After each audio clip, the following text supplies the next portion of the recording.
Honourable Senators, members of the House of Commons, it is with a deep sense of pride and pleasure that my wife and I join you here today as we witness Canadians coming together in a renewed sense of national pride, unity and hope. I would like to acknowledge that we are gathered on the unceded territory of the Algonquin and Anishinaabe people. This land acknowledgement is a recognition of shared history as a nation, while continuing to deepen my own understanding. It is my great hope that in each of your communities and collectively as a country, a path is found toward truth and reconciliation in both word and deed. This is my 20th visit to Canada, spread over the course of more than half a century, and my first as sovereign. As I've said before, every time I come to Canada, a little more of Canada seeps into my bloodstream, and from there straight to my heart.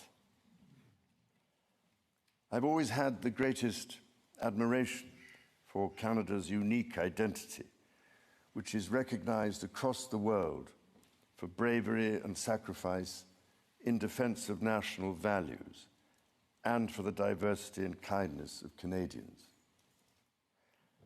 To the First Nations, Inuit and Métis peoples, you have welcomed my family and myself to your traditional lands with great warmth and hospitality, for which I am humbly grateful. This year, we mark the 80th anniversary of VE Day and VJ Day. On Juno Beach, at Dieppe, on the Somme, at Beaumont-Hamel, at Ypres, and on Vimy Ridge. At those places and many others, forever etched into our memories, Canadians fought and died alongside our closest allies. Aujourd'hui, je vois des élus venant d'un bout à l'autre du Canada, de Saint-Jean's à Terre-Neuve et Labrador, de Victoria en Colombie-Britannique et d'Arviat au Nunavut. Je vois des gardiens des droits et libertés garantis par la Charte canadienne. En tant que roi, je tiens à vous remercier de vous mettre au service de vos compatriotes, d'un bout ou l'autre de ce grand et beau pays. You speak for your communities, representing an incredible richness of cultures, languages, and perspectives. We owe it to this generation and those who succeed us to think and act for the greater good of all. While the world faces unprecedented challenges, generating uncertainties across the continents with regards to peace and stability, economics and climate change, your communities have the skills and determination to bring a wealth of solutions. En encourageant la collaboration et en tenant des débats respectueux et constructifs, vous permettrez à ce gouvernement d'agir de façon audacieuse et juste pour le bien des Canadiens et des Canadiennes. It has been nearly 70 years since the Sovereign first opened Parliament. In the time since, Canada has dramatically changed, repatriating its constitution, achieving full independence, and witnessing immense growth. Canada has embraced its British, French, and Indigenous roots and become a bold, ambitious, innovative country that is bilingual, truly multicultural, and committed to reconciliation. The Crown has for so long been a symbol of unity for Canada. It also represents stability and continuity from the past to the present. As it should, it stands proudly as a symbol of Canada today in all her richness and dynamism. When my dear late mother, Queen Elizabeth II, opened a new Canadian Parliament in 1957, the Second World War remained a fresh, painful memory. The Cold War was intensifying. Freedom and democracy were under threat. Canada was emerging as a growing economic power and a force for peace in the world. In the decades since, history has been punctuated by epoch-making events: the Vietnam War, the fall of the Berlin Wall, and the start of the War on Terror. Today, Canada faces another critical moment.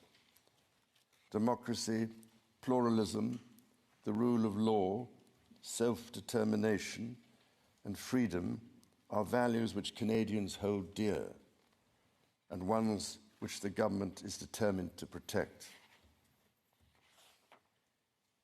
The system of open global trade that, while not perfect, has helped to deliver prosperity for Canadians for decades, is changing.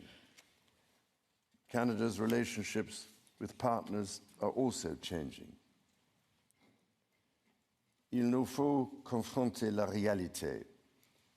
Depuis la Deuxième Guerre mondiale, notre monde n'a jamais été aussi dangereux et instable. Le Canada fait face à des défis qui, dans nos vies, sont sans précédent.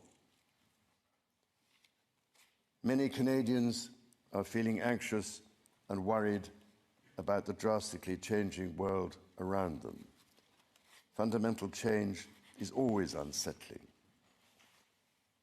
Yet this moment is also an incredible opportunity for renewal, an opportunity to think big and to act bigger, an opportunity for Canada to embark on the largest transformation of its economy since the Second World War.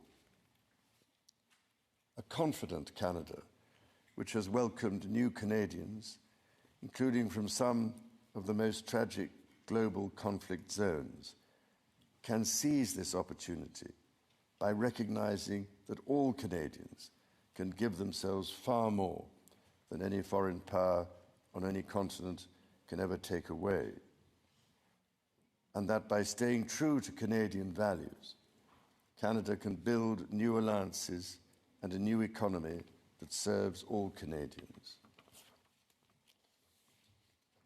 The Prime Minister and the President of the United States, for example, have begun defining a new economic and security relationship between Canada and the United States, rooted in mutual respect and founded on common interests, to deliver transformational benefits for both sovereign nations.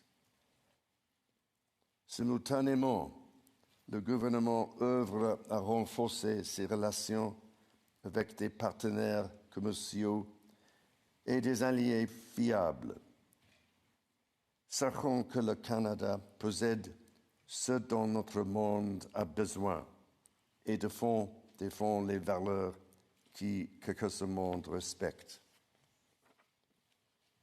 Le Canada est prêt à bâtir une coalition de nations qui partagent ces valeurs, qui croient en la coopération internationale et le libre-échange de biens, de services et d'idées.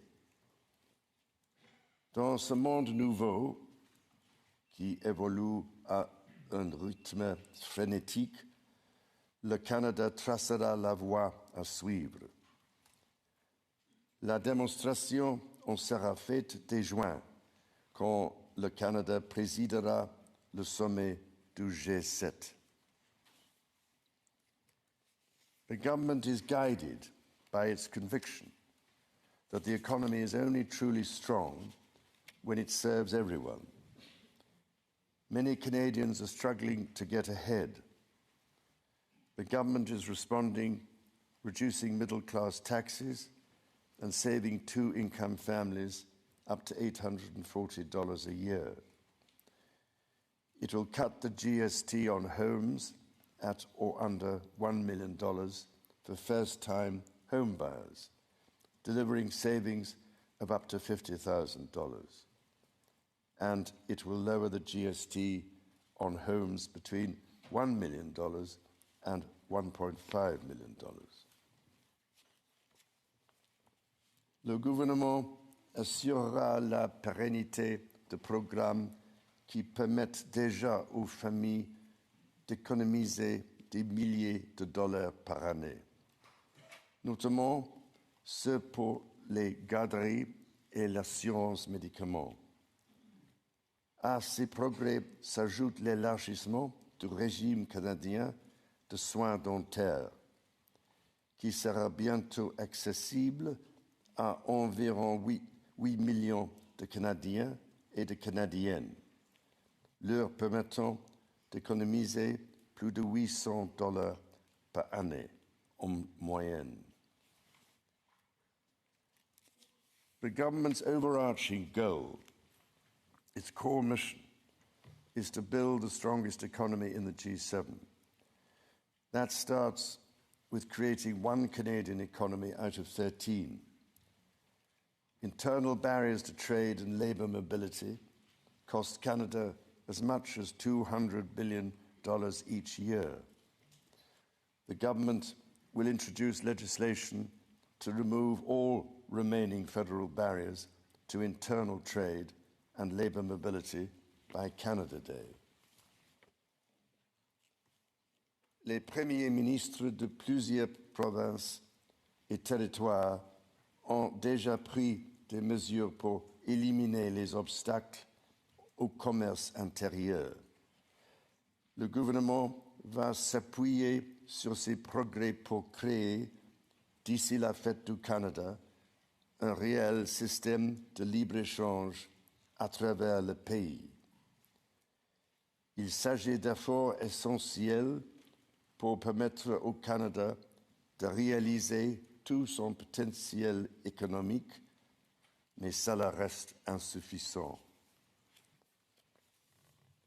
To build Canada strong, the government is working closely with provinces, territories, and Indigenous peoples to identify and catalyse projects of national significance. Projects that will connect Canada, that will deepen Canada's ties with the world, and that will create high-paying jobs for generations. Given the pace of change and the scale of opportunities, speed is of the essence. Through the creation of a new major federal project office, the time needed to approve a project will be reduced from 5 years to 2, all while upholding Canada's world-leading environmental standards and its constitutional obligations to Indigenous peoples.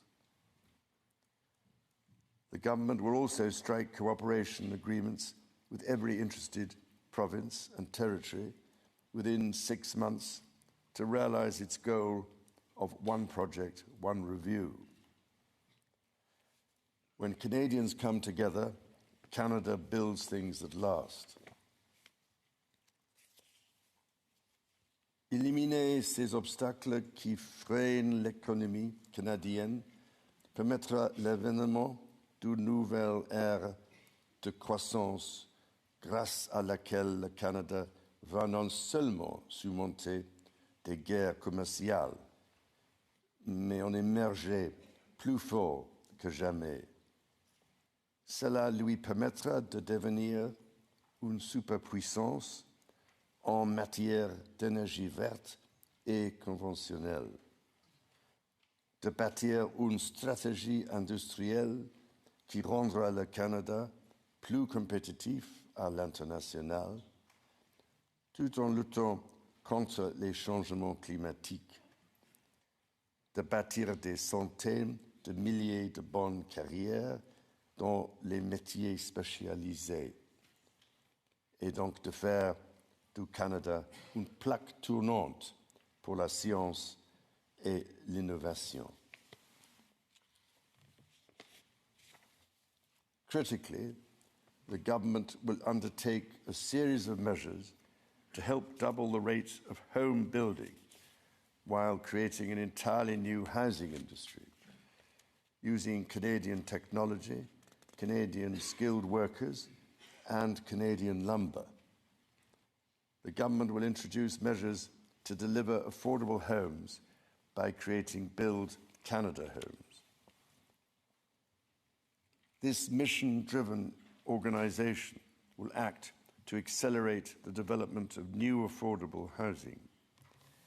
It will invest in the growth of the prefabricated and modular housing industry, and it will provide significant financing to affordable home builders. The government will make the housing market work better, including by cutting municipal development charges in half for all multi-unit housing. The government will drive supply up to bring housing costs down. To be truly strong, Canada must be secure. To that end, the government will introduce legislation to enhance security at Canada's borders. Law enforcement and intelligence agencies will have new tools to stop the flow of fentanyl and its precursors. The Canada Border Services Agency will be given new powers to examine goods destined for export, to prevent the transport of illegal and stolen products, including cars. Le gouvernement protégera la souveraineté du Canada en rebâtissant, réarmant et réinvestissant dans les forces armées canadiennes.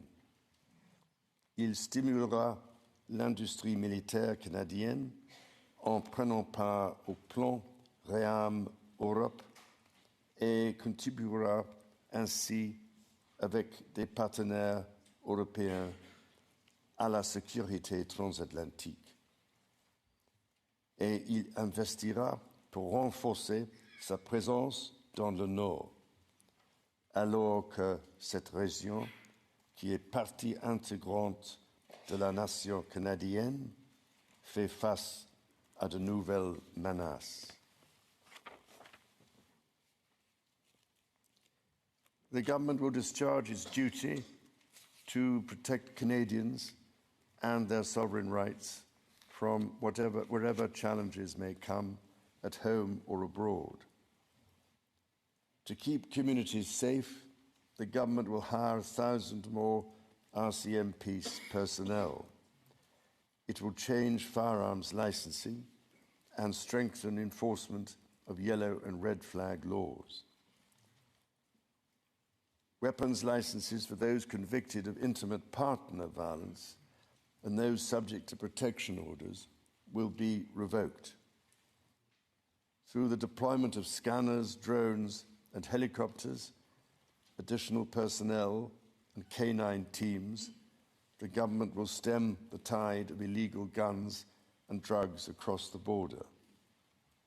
It will take these steps while protecting the rights of law-abiding gun owners and Indigenous peoples' long-standing hunting traditions. The government will bring a renewed focus on car theft and home invasions by toughening the criminal code to make bail harder to get for repeat offenders charged with committing these crimes, along with human trafficking and drug smuggling. During this time of great change, Canadians are uniting behind what makes Canada unique. La langue française et la culture québécoise sont au cœur de l'identité canadienne. Elles définissent le pays que les Canadiens, les Canadiennes et moi aimons tant. Le Canada est un pays où l'on respecte et célèbre les langues officielles et les langues autochtones. Le gouvernement est déterminé à protéger les institutions qui font rayonner ces cultures et cette identité dans le monde entier, comme CBC Radio-Canada. Protéger ce qui nous donne accès à des aliments frais, sains et de qualité, les producteurs agricoles, et protéger la gestion de l'offre. Nature is core to Canada's identity. In 2022, Canada convened COP15 in Montreal, which concluded with 196 countries striking a historic agreement to protect 30% of their lands and 30% of waters by 2030. To this end, the government will protect more of Canada's nature than ever before through the creation of new national parks, national urban parks, marine protected areas, and other conservation initiatives. The government will always protect the rights and freedoms that the Charter guarantees for every Canadian. The government will be a reliable partner to Indigenous peoples, upholding its fundamental commitment to advancing reconciliation. Central to this commitment is the creation of long-term wealth and prosperity with Indigenous peoples. For that reason, the government will double the Indigenous Loan Guarantee Program from $5 billion to $10 billion, enabling more Indigenous communities to become owners of major projects. As Canada moves forward with nation-building projects, the government will always be firmly guided by the principle of free, prior, and informed consent. Canada's immigration system has long been a source of pride for Canadians and of dynamism for the economy. The government is dedicated to rebuilding the trust of Canadians in immigration by restoring balance to the system. Le gouvernement instaurera une limite sur le nombre de travailleurs étrangers temporaires et d'étudiants internationaux, établissant un plafond qui, à partir de 2027, sera en deçà de 5% de la population canadienne. Simultanément, il attirera les meilleurs talents dans le monde pour bâtir l'économie. Et il fera savoir aux Canadiens et aux Canadiennes qui travaillent à l'étranger que s'ils songent à revenir au pays, il n'y a pas de moment plus propice pour le faire. Dans toutes ces actions, le gouvernement sera guidé par une nouvelle discipline fiscale. Dépenser moins pour que les Canadiens puissent investir plus. Day-to-day government spending, the government's operating budget, has been growing by 9% every year. The government will introduce measures to bring it below 2%. Transfers to provinces, territories, or individuals will be maintained. The government will balance its operating budget over the next 3 years by cutting waste, capping the public service, ending duplication, and deploying technology to improve public sector productivity. In parallel the government will take a series of measures to catalyse new investment, to create better jobs and higher incomes for Canadians. The scale of the government's initiative will match the challenges of our times and the ambitions of Canadians. Honourable Senators, members of the House of Commons, when my dear late mother addressed your predecessors 7 decades ago, she said that in that age and against the backdrop of international affairs, no nation could live unto itself. It is a source of great pride that in the following decades, Canada has continued to set an example to the world in her conduct and values as a force for good. À vous et à l'ensemble du peuple canadien, mon épouse et moi-même adressons nos sincères remerciements pour cet accueil des plus chaleureux.